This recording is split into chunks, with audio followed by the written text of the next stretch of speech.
Depuis plus d'un siècle, la bande de Gaza est le théâtre de troubles politiques et de conflits armés, alors que les sionistes et les nationalistes arabes se disputent le contrôle de la terre à laquelle ils prétendent. Ces conflits trouvent leur origine à la fin du 19e et au début du 20e siècle, lorsque la montée du sionisme à Gaza a entraîné une augmentation des migrations juives vers la Palestine, qui était alors sous le contrôle de l'Empire ottoman. Avec la montée des tensions, les migrants juifs ont reçu le soutien des pays occidentaux pour établir un foyer national juif à Gaza. Après la Seconde Guerre mondiale, l'Organisation des Nations Unies a choisi de séparer la Palestine en États arabes et juifs distincts, et Israël a déclaré son indépendance en mai 1948. Les armées arabes environnantes, qui avaient revendiqué cette terre avant la création d'Israël, allaient ensuite attaquer. Israël a survécu et a ensuite conquis des territoires supplémentaires dans ce qui allait devenir la guerre arabo-israélienne. Cela allait entraîner le déplacement de centaines de milliers de Palestiniens. Cela s'est accentué lorsqu'Israël a occupé la bande de Gaza, Jérusalem-Est et la Cisjordanie après la fin de la guerre de 1948. Une fois les conflits résolus, un règlement permanent qui convienne à la fois aux États juifs et arabes n'a jamais été trouvé. En 2007, le groupe militant Hamas a repris le contrôle de la bande de Gaza. Ainsi, Israël, avec l'aide de l'Égypte, a imposé un blocus sur la région, ce qui a entraîné plusieurs conflits armés à travers Gaza. Dans le monde moderne, et c'est là où nous nous trouvons aujourd'hui, dans la guerre la plus récente et la plus vaste que Gaza ait connue depuis 1948, commencée le 7 octobre 2023.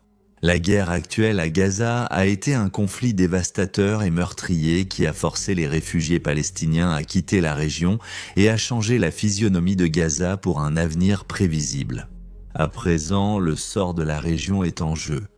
Dans la vidéo d'aujourd'hui, nous allons examiner les événements et les batailles de la guerre en cours à Gaza, en analysant comment le conflit a commencé et comment il continue de se dérouler.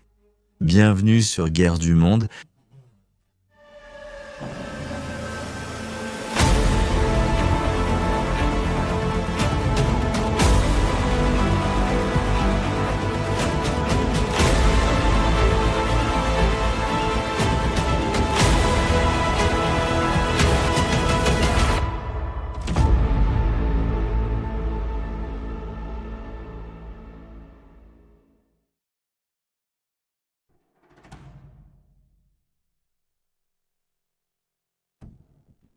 La bande de Gaza est contrôlée par le groupe islamiste militant Hamas depuis son arrivée en 2007 et le blocus imposé par l'Égypte et Israël en conséquence a été dévastateur pour l'économie palestinienne.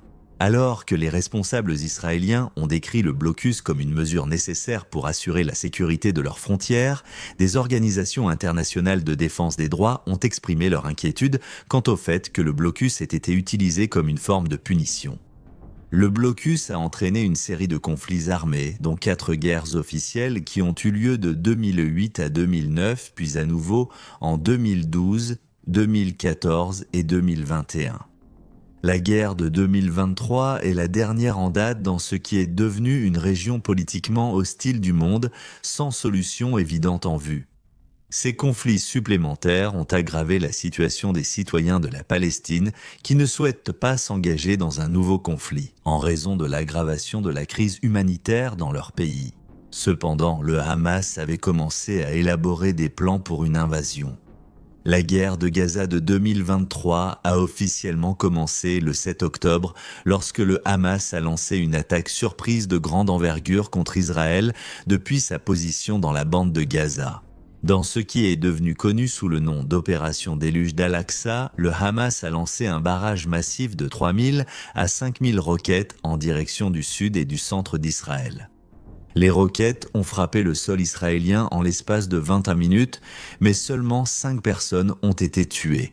Pendant ce temps, les militants du Hamas ont commencé à affluer dans le pays, franchissant la frontière. À bord de toutes sortes de véhicules, des parapentes aux camions en passant par les hors-bords, ces militants ont tué bien plus de personnes que leurs roquettes. Peu à peu, les hommes au sol se sont introduits dans les colonies israéliennes ou kibbutzim, où ils ont commencé à incendier des bâtiments et à prendre des otages. Près de Raïm, environ 325 civils ont été massacrés ou pris en otage par des militants du Hamas qui auraient torturé leurs captifs alors qu'Israël entrait en état d'urgence. Le gouvernement de Benjamin Netanyahou a été critiqué pour ne pas avoir intercepté les combattants du Hamas lors de l'invasion. L'armée n'avait pas relevé le niveau d'alerte nécessaire lorsque les mouvements du Hamas vers leurs frontières avaient été détectés pour la première fois. Dans les jours précédant l'attaque, les dirigeants politiques n'avaient pas été informés qu'une guerre potentielle était imminente. Si l'alerte avait été donnée, ils auraient peut-être pu éviter le massacre à grande échelle de leurs civils et l'escalade vers la guerre. Les responsables du Hamas déclareront plus tard que l'attaque était une tentative minutieusement planifiée pour raviver l'esprit de résistance à Israël parmi le peuple palestinien, dans le but d'établir un état de guerre permanent. Les citoyens palestiniens, cependant, ne cherchèrent pas le conflit. Les luttes préexistantes dans leur pays faisaient qu'ils n'étaient absolument pas prêts à s'engager dans une nouvelle guerre à grande échelle. À la suite des conséquences de celles menées au cours des dernières décennies,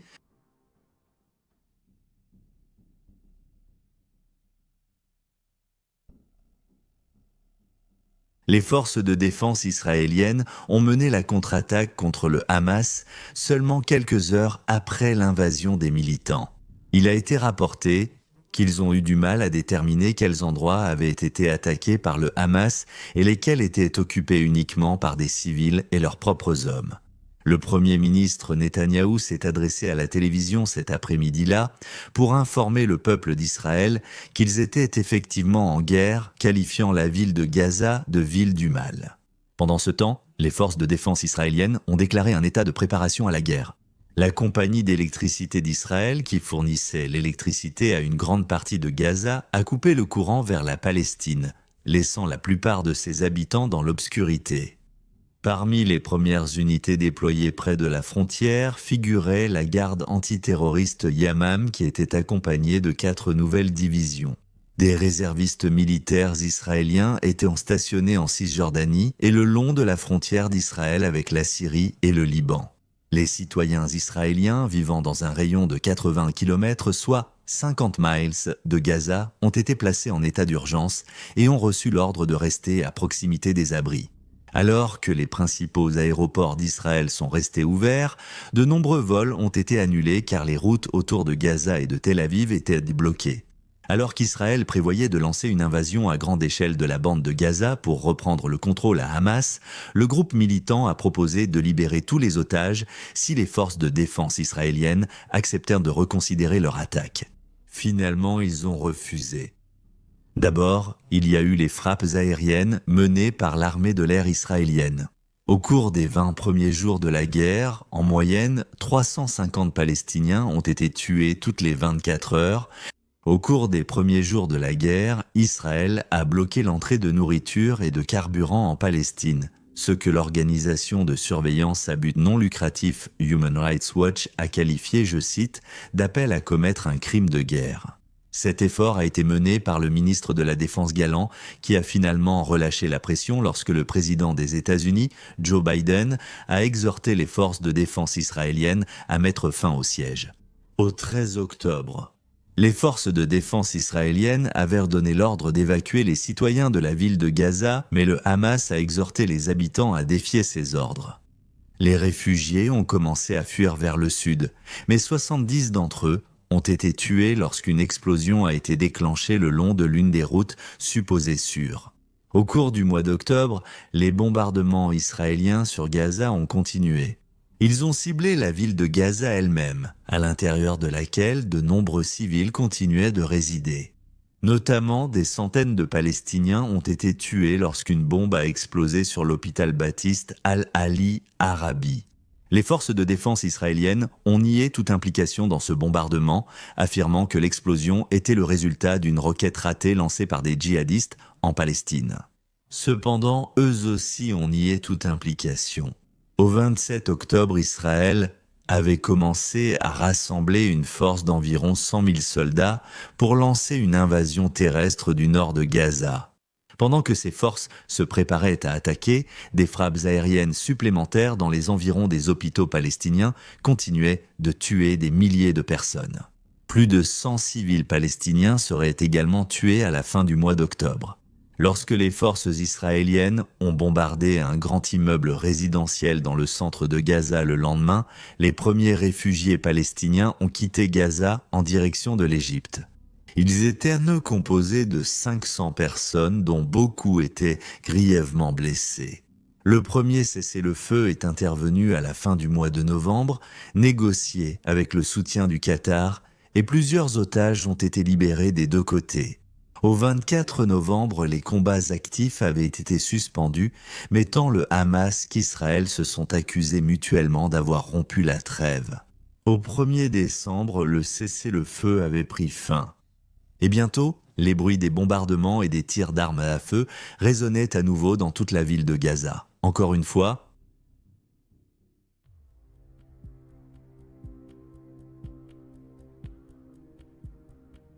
alors que les forces de défense israéliennes bombardaient sans relâche la ville de Gaza, ils ont rencontré une résistance. 21 soldats israéliens ont été tués lorsque des militants palestiniens ont lancé un lance-roquettes anti-char sur un char des forces de défense israéliennes, ce qui a ensuite provoqué l'effondrement des bâtiments endommagés autour de l'impact. Ce fut la journée la plus meurtrière pour Israël depuis le début de la guerre. Les forces de défense israéliennes ont attaqué la ville de Gaza tout janvier, causant de nombreuses victimes civiles, ce qui a alarmé les organisations caritatives et les commentateurs internationaux. Cependant, en février 2024, Israël a tourné son attention vers un autre endroit. Rafah, situé dans le sud de la bande de Gaza, se trouve à environ 30 km, soit 19 miles au sud-ouest de la ville de Gaza. La plupart des Palestiniens qui avaient été déplacés de leur foyer s'étaient réfugiés ici depuis le nord. Au moment où Israël a envisagé de prendre Rafah, environ 1,4 million de réfugiés palestiniens s'y trouvaient, soit environ 70% de la population totale de Gaza. Les premières phases de l'offensive de Rafah ont commencé à la fois par une campagne de bombardement et une opération de sauvetage d'otages, alors que les forces de Tsahal tentèrent de récupérer des prisonniers capturés par Hamas. À mesure que la présence israélienne dans la périphérie de la ville augmentait, Tsahal a commencé à couper les approvisionnements alimentaires et l'aide destinée aux réfugiés à Rafah. Ils ont tué ou blessé des centaines de personnes qui tentèrent d'atteindre les camions de ressources. Ces attaques ont entraîné la mort de plusieurs travailleurs humanitaires internationaux de la World Central Kitchen qui ont péri lors d'une frappe aérienne israélienne le 1er avril 2024. Cela a poussé plusieurs organisations humanitaires à se retirer de Gaza, plaçant le peuple palestinien dans une situation encore plus critique. Pendant que cela se produisait, les forces de défense israéliennes se préparaient à une offensive de grande envergure sur Rafah. Avant l'attaque, Israël avait construit une nouvelle route allant de l'est à l'ouest de Gaza dans le but de mobiliser ses troupes et de relier les positions des forces de défense israéliennes. Au 7 avril, les forces de défense israéliennes ont commencé à se retirer de la ville de Gaza elle-même, et les Palestiniens déplacés vivant à Rafah ont commencé à retourner chez eux. Des rumeurs d'attaques contre Rafah ont circulé, empirant avec l'intensification des frappes aériennes par Israël sur la ville. À la fin du mois d'avril, Israël menaçait de lancer une offensive à grande échelle sur Rafah et a commencé à ordonner aux civils d'évacuer vers la zone agricole d'Al-Mawazi. Malgré les tentatives de l'Égypte et du Qatar pour organiser un nouveau cessez-le-feu, Israël a poursuivi son plan d'attaquer Rafah.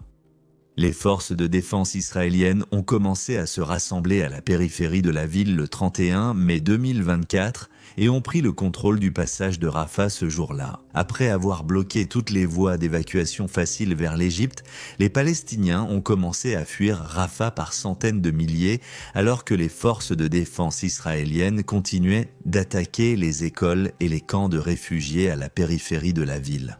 Lors d'une attaque contre le camp de réfugiés de Nusayrat le 8 juin, 4 otages israéliens ont été libérés et 274 Palestiniens ont été tués.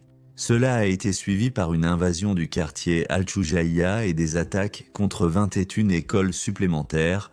L'offensive sur Rafah a été suivie par une attaque israélienne contre Khan Younes, une autre ville du sud de la bande de Gaza dont de nombreux Palestiniens avaient également été déplacés auparavant. L'attaque a commencé le 22 juillet 2024 et a vu 73 Palestiniens perdre la vie rien que ce jour-là. Une grande partie de Khan Younes serait détruite lors de l'invasion, notamment la grande mosquée, qui avait subi d'énormes dégâts. Tsahal a affirmé avoir tué plus de 250 combattants palestiniens pendant l'offensive d'un mois sur Khan Younes et s'est finalement retiré à la fin du mois d'août à travers le sud de Gaza. Au cours du mois d'août et au début du mois de septembre, Tsahal a annoncé la mort de plus de 200 combattants supplémentaires à Tel al-Sultan et a lancé une série de frappes de missiles sur un petit campement à Al-Mawassi, qui ont tué jusqu'à 40 Palestiniens. Avec plusieurs étendues de terres auparavant palestiniennes dans le sud de Gaza, désormais sous contrôle israélien, la prochaine étape de Tsahal a été de pousser l'invasion plus au nord, lançant une série de frappes aériennes et d'offensives terrestres pour le reste de 2024.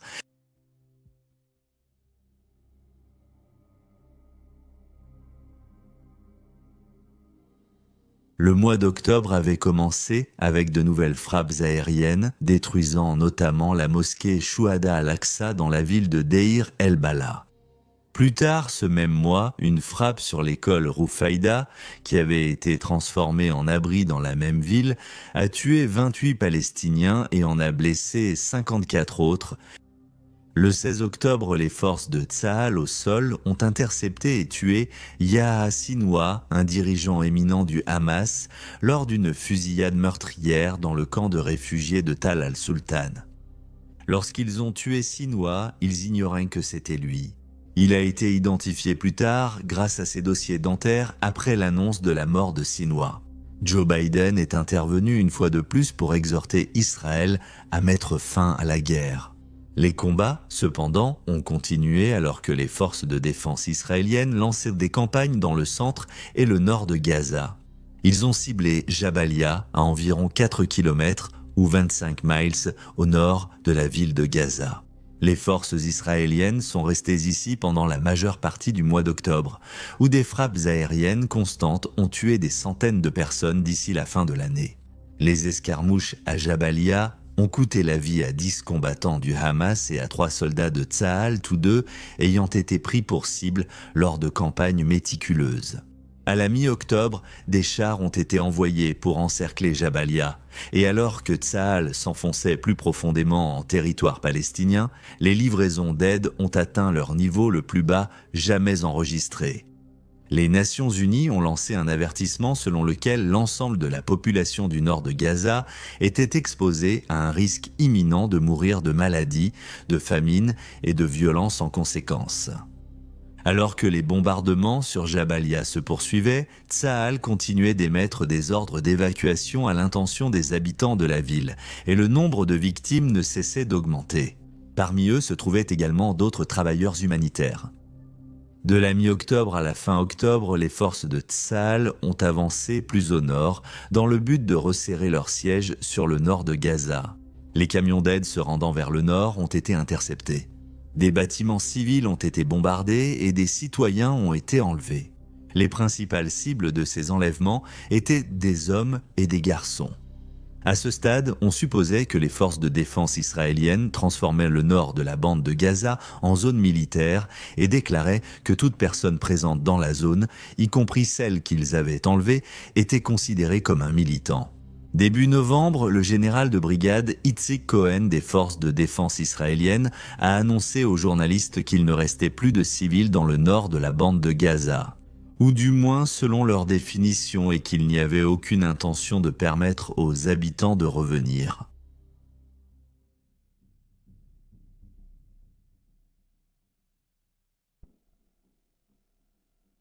Au passage de 2024 à 2025, le mois de janvier a vu le Qatar jouer à nouveau le rôle de médiateur pour un cessez-le-feu entre les forces israéliennes et le Hamas. Le Hamas avait accepté de libérer plusieurs otages en échange du retour en toute sécurité de ses propres combattants détenus dans les prisons israéliennes. Parmi ceux qui ont été rendus à Israël se trouvait Liri Albag, une soldate de Tsahal qui avait été enlevée par des militants du Hamas dans la colonie de Nahal Oz lors de l'invasion initiale de 2023. Pendant sa captivité, elle a enduré des traitements physiques extrêmement durs infligés par les militants. Et bien qu'elle ait depuis repris son service militaire, elle est devenue une porte-parole publique pour la libération d'autres otages. Bien que ce soit malheureusement les Palestiniens qui ont dû faire face à la dureté de l'invasion de Tsahal, c'est le Hamas qui est connu pour avoir été particulièrement cruel envers ceux qu'il détient en captivité. Avec la mise en place du second cessez-le-feu, des milliers de Palestiniens déplacés ont commencé à retourner chez eux dans le nord de Gaza. Malgré l'accord, cependant, le Hamas a accusé Tsahal d'avoir violé les termes du cessez-le-feu et a retenu la libération de plusieurs otages israéliens jusqu'à la mi-février. Netanyahou et le nouveau président élu des États-Unis, Donald Trump, ont menacé de relancer la guerre si le Hamas ne se conformait pas, et c'est ce qu'ils ont fait. Après avoir libéré plusieurs otages le 13 février, le Hamas a remis 6 autres otages à Tsahal le 22 février et a demandé la libération de 600 Palestiniens capturés. Mais Netanyahou a refusé, précisant qu'il ne permettrait pas l'utilisation des otages à des fins de propagande. Le 25 février, un accord a été conclu et des centaines de Palestiniens ont été renvoyés à Gaza sans aucune forme de spectacle public ni de cérémonie. Le cessez-le-feu devait prendre fin le 1er mars. Israël avait demandé une prolongation pour échanger tous les otages restants, mais le Hamas a refusé.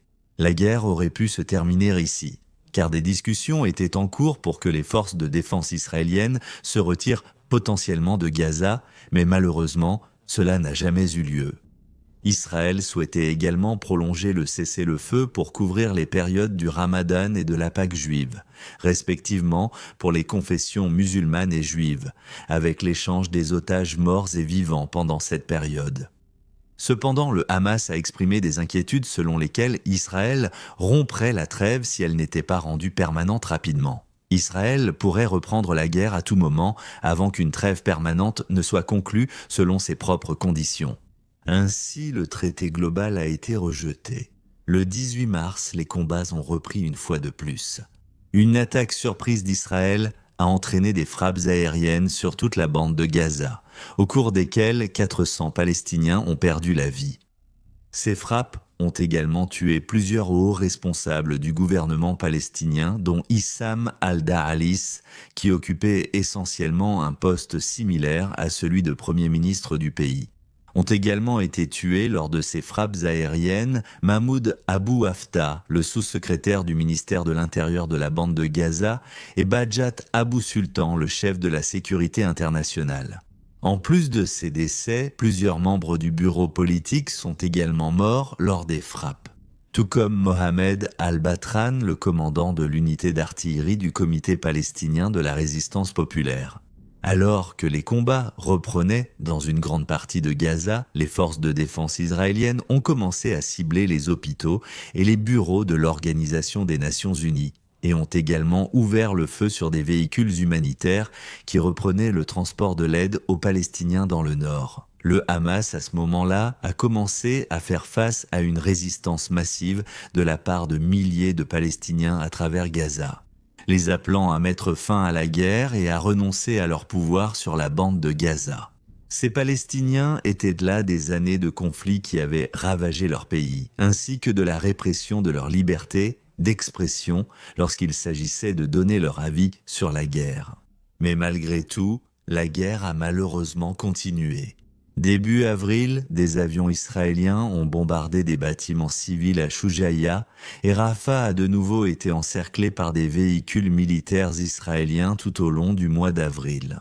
Tsahal a renforcé son emprise sur Gaza avant le cessez-le-feu et a continué de frapper des immeubles résidentiels, des écoles et des hôpitaux.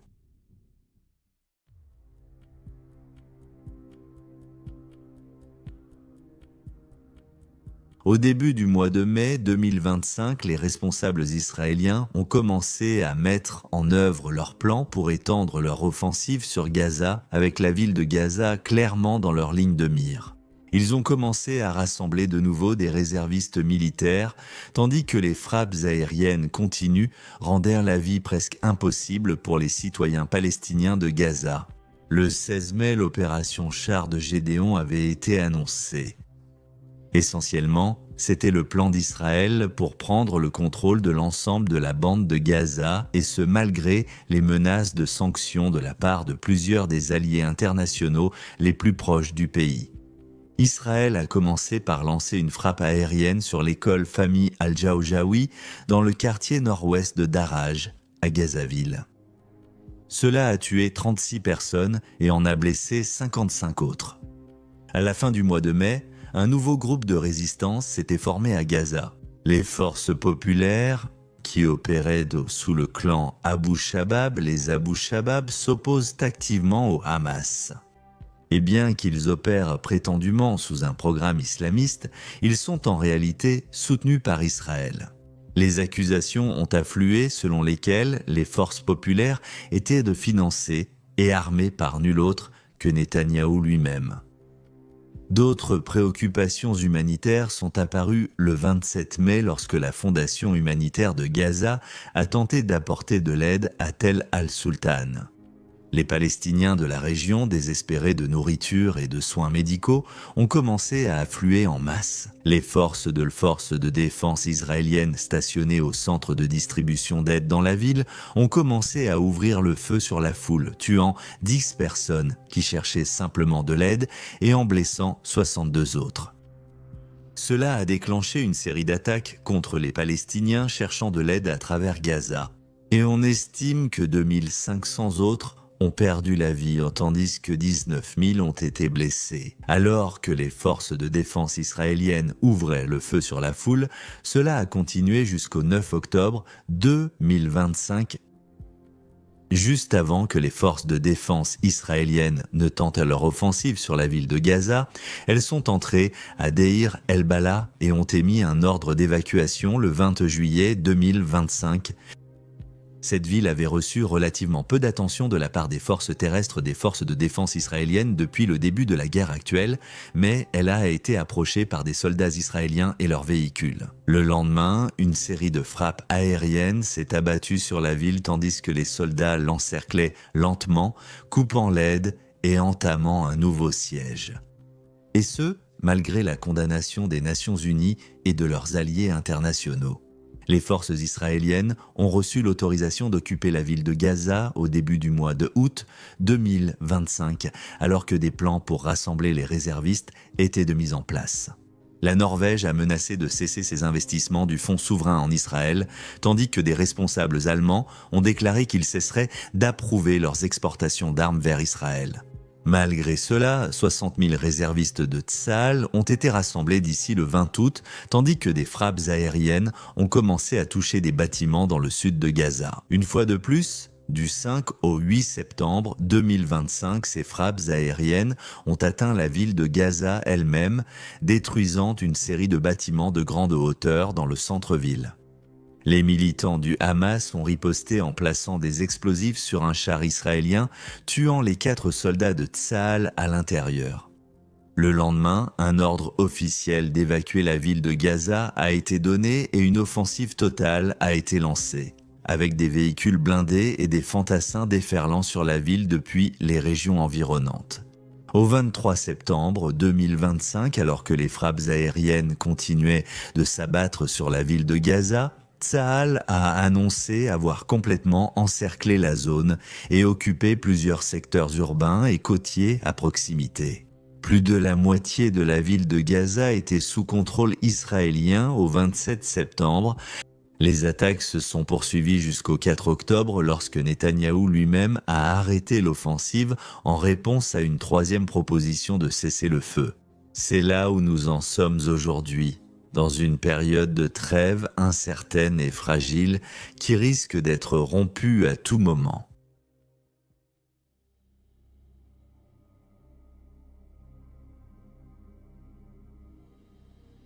Le troisième et plus récent cessez-le-feu a été conclu à la suite de la proposition de Donald Trump d'un plan de paix en 20 points. Le gouvernement des États-Unis a proposé que tous les otages à Gaza soient libérés et que la guerre soit officiellement terminée. Le plan stipule également qu'Israël devrait se retirer de la bande de Gaza et que le Hamas devrait être désarmé. De plus, un gouvernement transitoire temporaire a été proposé pour accompagner Gaza vers une ère potentielle de paix.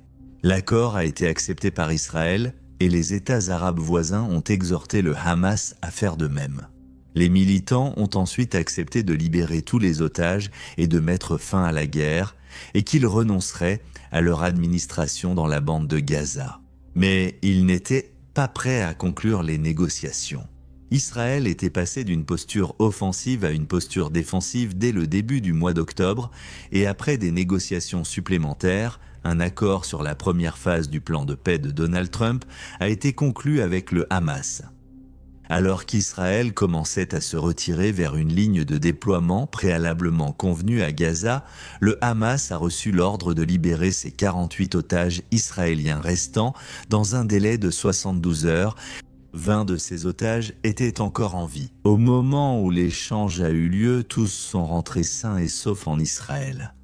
L'armée israélienne, en revanche, a renvoyé plus de 1700 Palestiniens à Gaza qui avaient été détenus sans inculpation, ainsi que 250 autres qui avaient été accusés de crimes en Israël. D'après tous les témoignages, l'aide a commencé à revenir vers ceux qui en ont besoin dans le nord de Gaza, et la région semble avoir été récemment repeuplée par ceux qui avaient été déplacés lors des dernières invasions de l'armée israélienne. La paix à Gaza a toujours été difficile à atteindre, et les combats ont, dans une certaine mesure, continué dans la région. Le 19 octobre, 2 soldats israéliens ont été tués à Rafah. Bien que le Hamas ait nié toute implication, Israël pensait que les militants étaient responsables. Des inquiétudes sont apparues quant au fait que le Hamas était prêt à violer l'accord de paix potentiel et Israël a repris ses bombardements sur Gaza en représailles au meurtre. Au moins 29 Palestiniens auraient été tués à la suite de cela. Plus tard, le 28 octobre, un autre responsable de Tsahal a affirmé que ses forces avaient de nouveau essuyé des tirs à Rafah.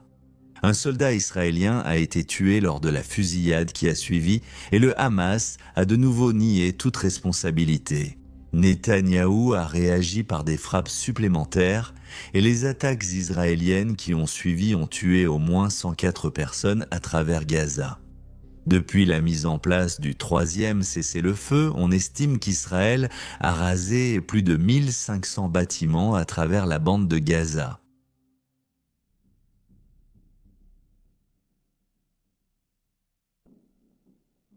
La guerre en cours continue d'être catastrophique pour la population de la bande de Gaza au 19 novembre 2025. Le ministère de la Santé de Gaza et le ministère israélien des Affaires étrangères affirment que plus de 72 500 personnes ont péri dans le conflit depuis les attaques initiales du 7 octobre 2023. Plus de 70 000 de ces victimes seraient des Palestiniens, dont entre 70 et 83 seraient des civils. 248 journalistes ont été tués depuis le début du conflit, ainsi que 120 universitaires et plus de 220 travailleurs humanitaires. La guerre s'est avérée être une crise humanitaire colossale dans la bande de Gaza, avec des conditions proches de la famine qui sont apparues dans certaines zones depuis la fin de 2024 menée. Le blocus en place depuis avant le début de la guerre a continué de poser des problèmes aux citoyens palestiniens tout au long du conflit. Et le pays continue de connaître des pénuries de tout, de la nourriture et de l'eau jusqu'au carburant et aux médicaments. L'alimentation électrique des hôpitaux et les usines de dessalement ont été affectées par la coupure d'électricité dans la région, ce qui a entraîné de nombreux décès civils inutiles. En juillet 2024, on estimait qu'environ 474 litres d'eau potable étaient disponibles par personne et par jour. C'est moins du tiers de la quantité recommandée en situation d'urgence. En plus de tout cela, les habitants de Gaza doivent le vivre sous des frappes aériennes persistantes dans un conflit extrêmement difficile, avec seulement un traité de paix fragile en perspective. Les villes de Gaza ont également subi d'importants dégâts. La destruction des bâtiments a dépassé le niveau connu par des villes comme Londres et Dresde pendant la Seconde Guerre mondiale. Et de nombreux services vitaux, hôpitaux, écoles, marchés, usines et immeubles résidentiels se sont effondrés alors que les frappes aériennes se poursuivent. Des chercheurs de l'Université d'État de l'Oregon et de l'Université de la ville de New York ont estimé que, entre 50 et 62% de tous les bâtiments de la bande de Gaza ont été soit endommagés, soit entièrement détruits. Depuis le début de la guerre actuelle, et ce chiffre ne cesse d'augmenter,